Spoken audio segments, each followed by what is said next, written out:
નમસ્કાર. એક્ઝામનો ગુરુના વહાલા વિદ્યાર્થી મિત્રો, આજે આપણે ધોરણ 7ના ગુજરાતી વિષયનો એક ખૂબ જ મજાનો અને પ્રેરણાથી ભરેલો પાઠ એકમ 20 જાદુઈ થેલો સમજવાના છીએ. આ પાઠ સંકલિત પ્રકારનો છે, મતલબ કે એમાં આપણને ઘણી બધી જાણવા જેવી વાતો અને વાર્તાઓનો ખજાનો મળશે. તો ચાલો વાર્તાની શરૂઆત કરીએ આ ખાસ પાત્રથી. આ છે જોશી દાદા, અને એમની સાથે હંમેશા હોય છે એમનો આ થેલો. પણ આ કોઈ એવો તેવો થેલો નથી. બાળકોએ તો એનું નામ જ પાડી દીધું છે જાદુઈ થેલો. કેમ?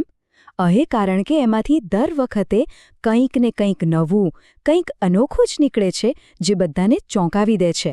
બાળકો તો રોજ રાહ જોતા હોય કે આજે દાદાના આ જાદુઈ થેલામાંથી શું નીકળવાનું છે. કોઈ નવી વાર્તા, કોઈ નવી રમત કે પછી કોઈ નવી જાણકારી. ચાલો ને, આપણે પણ જોડાઈએ એમની સાથે અને જોઈએ કે આજે આ થેલો આપણા માટે કયું રહસ્ય ખોલે છે.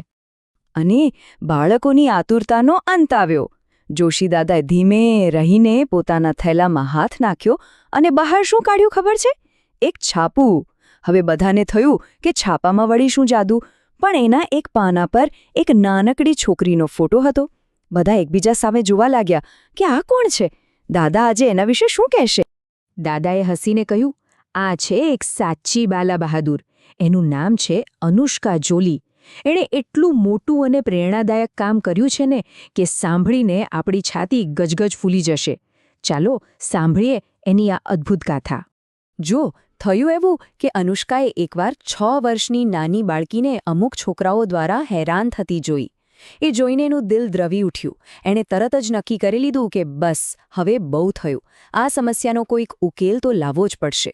અને પછી પોતાની બુદ્ધિ વાપરીને તેણે કવચ નામની એક એવી મોબાઈલ એપ બનાવી જે બાળકોને આવી હેરાનગતિથી બચાવે છે.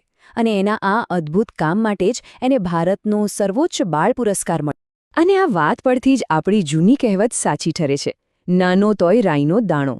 મતલબ કે ભલે કોઈ ઉંમરમાં નાનું હોય પણ એના કામ બહુ મોટા અને પ્રભાવશાળી હોઈ શકે છે. અનુષ્કા જોલી તો આ કહેવતનું જીવતું જાગતું ઉદાહરણ છે. એણે સાબિત કરી દીધું કે દુનિયામાં સારો બદલાવ લાવવા માટે ઉંમર નહીં પણ હિંમત અને સાચો ઈરાદો જોઈએ. તો અનુષ્કાને જે એવોર્ડ મળ્યો એ છે પ્રધાનમંત્રી રાષ્ટ્રીય બાલ પુરસ્કાર. આ કોઈ સામાન્ય પુરસ્કાર નથી હો. આ એવોર્ડ તો દેશના એવા સુપર હીરોને આપવામાં આવે છે જેમણે નાની ઉંમરમાં મોટા પરાક્રમ કર્યા હોય. ચાલો આ પ્રતિષ્ઠિત પુરસ્કાર વિશે થોડું વધારે જાણીએ. આ પુરસ્કાર મુખ્યત્વે 6 અલગ અલગ ક્ષેત્રોમાં જેમણે અસાધારણ પ્રતિભા બતાવી હોય એવા બાળકોને અપાય છે. એમાં કળા અને સંસ્કૃતિ, કોઈ બહાદુરીભર્યું કામ, નાવિન્ય એટલે કે અનુષ્કાની જેમ કોઈ નવી શોધ કરવી, શિક્ષણમાં આગળ વધવું, સમાજ સેવા કરવી અને રમતગમતમાં દેશનું નામ રોશન કરવું, આ બધાનો સમાવેશ થાય છે. હવે સવાલ એ થાય કે આ પુરસ્કાર કોને મળી શકે? તો આ પુરસ્કાર માટે ભારતના કોઈ પણ બાળક જેમની ઉંમર 5 થી 18 વર્ષની વચ્ચે હોય તે અરજી કરી શકે છે અથવા તો તેમના નામની ભલામણ પણ થઈ શકે છે. અને જીતનારને શું મળે છે ખબર છે? જે બાળક વિજેતા બને છે તેને એક મેડલ, એક પ્રશસ્તિપત્ર અને સાથે પૂરા 1 લાખ રૂપિયાનો રોકડ પુરસ્કાર મળે છે. છે ને કેટલું મોટું સન્માન? પણ દાદાના જાદુઈ થેલાની વાર્તા હજી પૂરી નથી થઈ.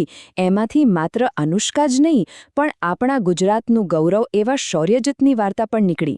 શૌર્યજીતની કહાની તો મનોબળ, હિંમત અને અડગ નિશ્ચયની એક એવી મિસાલ છે જે આપણે સૌએ જાણવી જ જોઈએ. આ છે વડોદરાનો માત્ર 10 વર્ષનો દીકરો શૌર્યજીત. એ 36મી નેશનલ ગેમ્સનો સૌથી નાની ઉંમરનો ખેલાડી હતો, અને એ પણ મલખમ જેવી અઘરી રમતમાં.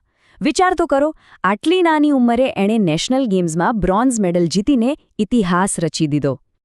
પણ મિત્રો, એની સિદ્ધિ પાછળની જે કહાની છે ને, એ સાંભળીને તો આપણને સૌને એને સલામ કરવાનું મન થાય. સ્પર્ધાના માત્ર 10 દિવસ પહેલાં જ એના પિતાનું અવસાન થયું હતું. આટલા મોટા દુઃખના પહાડ નીચે હોવા છતાં એ છોકરો હિંમત ના હાર્યો. એણે પોતાની માતાના આશીર્વાદ લીધા અને પિતાના સ્વપ્નને પૂરું કરવાના મક્કમ મનોબળ સાથે તે અખાડામાં ઉતર્યો. અને એણે એવું તો અદ્ભુત પ્રદર્શન કર્યું કે જોનારા દંગ રહી ગયા. એના સાહસ અને પ્રતિભાની નોંધ છેક દેશના વડાપ્રધાને પણ લીધી અને ટ્વીટ કરીને લખ્યું, "વોટ અ સ્ટાર શૌર્યજીત ઇઝ." મતલબ કે શૌર્યજીત તો એક સિતારો છે. આનાથી મોટું સન્માન શું હોઈ શકે? તો મિત્રો, અનુષ્કા અને શૌર્યજીત આ બંનેની વાર્તાઓ ભલે અલગ હોય, પણ બંને આપણને એક જ વાત શીખવે છે, અને એ છે સાહસની તાકાત. ચાલો હવે સમજીએ કે આ બંને પ્રેરણાના ઝરણા જેવી કથાઓમાંથી આપણને જીવનનો કયો મહત્વનો બોધ મળે છે. આખા પાઠનો સાર બસ આ એક જ વાક્યમાં છે: સાહસ વગર સિદ્ધિ નથી. વિચારો, જો અનુષ્કાએ હેરાનગતિ સામે અવાજ ઉઠાવવાનું સાહસ ન કર્યું હોત તો શું કવચ એપ બની હોત? અને જો શૌર્યજીતે પિતાના મૃત્યુના દુઃખને પોતાની તાકાત બનાવવાનું સાહસ ન કર્યું હોત તો શું એ મેડલ જીતી શક્યો હોત? ક્યારેય નહીં. કોઈ પણ મોટી સફળતા માટે હિંમત તો પહેલું પગથિયું છે. આ વાર્તાઓ આપણને શીખવે છે કે જીવનમાં સફળ થવા માટે માત્ર ભણતર જ પૂરતું નથી. એની સાથે બીજા ઘણા ગુણો પણ જરૂરી છે, જેમ કે શૌર્યજીત જેવું શારીરિક સ્વાસ્થ્ય અને એનાથી પણ વધુ મજબૂત માનસિક સ્વાસ્થ્ય, અનુષ્કા જેવી સમસ્યા ઉકેલવાની શક્તિ અને સૌથી જરૂરી આત્મવિશ્વાસ. જો આપણામાં આ ગુણો હોય તો આપણે કોઈ પણ મુશ્કેલીનો સામનો કરી શકીએ છીએ. અને એક વાત હંમેશા યાદ રાખજો, આ વાર્તાઓ માત્ર સાંભળવા માટે નથી.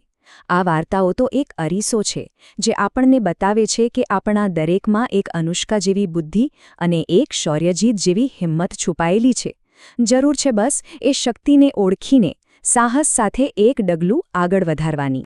મિત્રો, આ એકમના લર્નિંગ આઉટકમ આધારિત પ્રશ્નો અને તમારી તૈયારી ચકાસવા માટેની ક્વિઝ આપવા અત્યારે જ વિઝિટ કરો અમારી વેબસાઇટ www.examnoguru.com. જય હિન્દ.